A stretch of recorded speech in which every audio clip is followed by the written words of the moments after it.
Okay, I got a story here. I've actually had this for like probably a month or so. I just never got around to. Australian man castrated two volunteers in illegal surgery.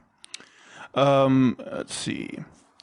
Ryan Andrew King from Brisbane was charged in September 2020 with two counts of causing grievous bodily harm with intent to maim. He snipped off two men's genitalias during an illegal surgery in 2019 and 2020. And he filmed the whole process and uploaded the footage to the internet. Well, that's where he went wrong. But in a surprise twist, Judge Richard Jones gave King a suspended sentence on July 16th and released him on probation. Judge Jones quoted both King's guilty plea expressing remorse and positive impact statements from his, can we say patients or should we say victims? What makes the case particularly weird is that King didn't do anything that he wasn't asked to do. Both of his patients or victims sought King's operation out on their own free will. The Australian police busted King's underground surgery operation a year ago in July 2020. They had been called to a backpacker hostel in Brisbane to investigate a strange case of mutilation in the hostel. The cops found a 26-year-old man from Sydney. His penis had been partially removed and one testicle was gone, and he was suffering from unspecified complications. After they delivered the ailing genitalless man in the hospital, the cops raided King's apartment in Brisbane's West End. They found more evidence than they were probably prepared for. Inside King's freezer were both a severed penis and a pair of testicles. A DNA test later confirmed that the genitalia matched King's earlier victim. Why King decided to preserve the genitals, the cops did not say. That's perfectly fine with us. During further investigation, the police found out that the hostile man wasn't the first that King castrated.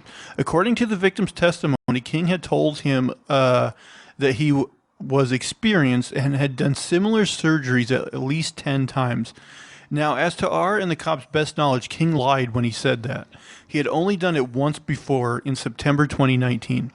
King met a 66-year-old man online. The man reportedly asked King to remove his testicles. He is then alleged to have performed consensual, God, I can't say that word, consensual surgery on the older man, despite having no formal surgical qualifications. The police say that King allegedly used a device called a cryopen during the surgery. It's a surgical tool designed to remove warts and lesions with high-pressure nitrous oxide. His second victim, too, discovered King on the internet. According to his own testimony, the man had wanted to be a eunuch ever since he was a child, and he asked King to make his dream a reality, and he did. According to King's lawyer, Chris Wilson, King was aware that performing unlicensed surgery was illegal. At the same time, King also genuinely believed he wouldn't be charged since both his victims consented to the castration. He has not acted in deliberate defiance of the law, Wilson said.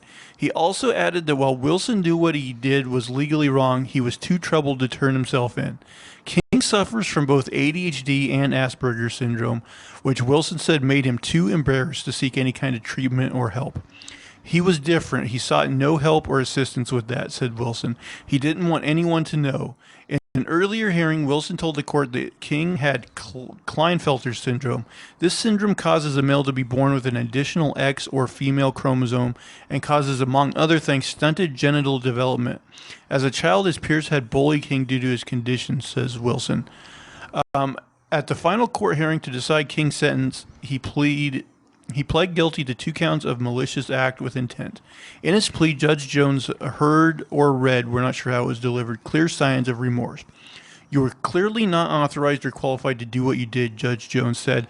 Your plea shows your level of remorse and no doubt the level of shame you feel in respect of what you have done. Judge Jones also considered victim impact statements submitted by both of the King's victims. In them, the men defended King. I am eternally grateful to Ryan for enabling me to enjoy my life, the 26-year-old man wrote. Considering all that, Judge Jones sentenced King to 3.5 years in jail.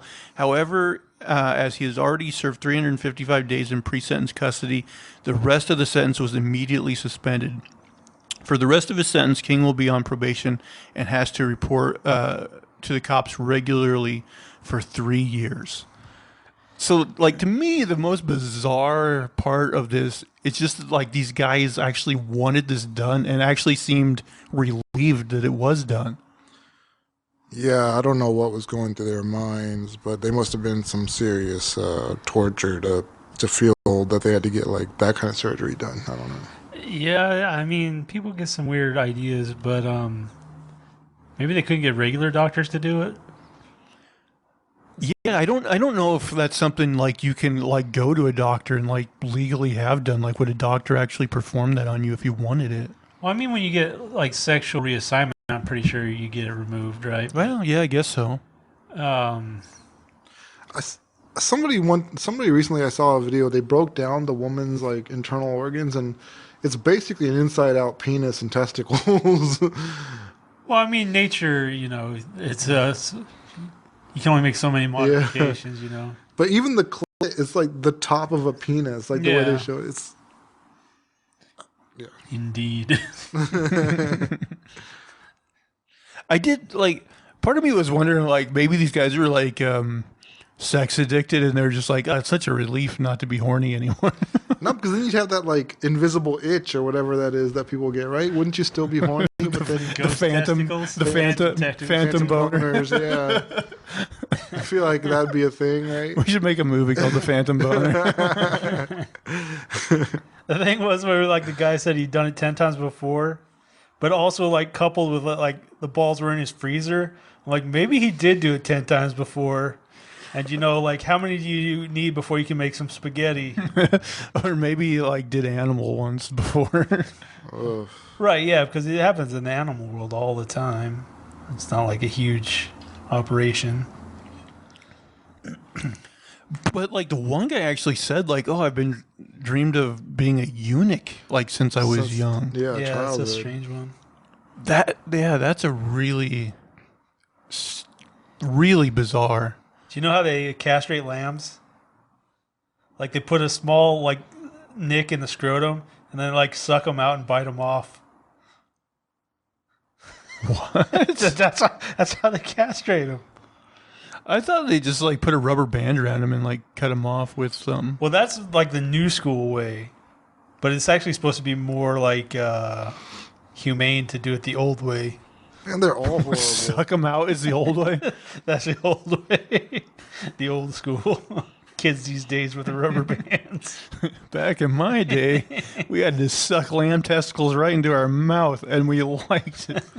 Who are these people who got the first idea? Like, hey, let's cut off that lamb's testicles. That'll be better.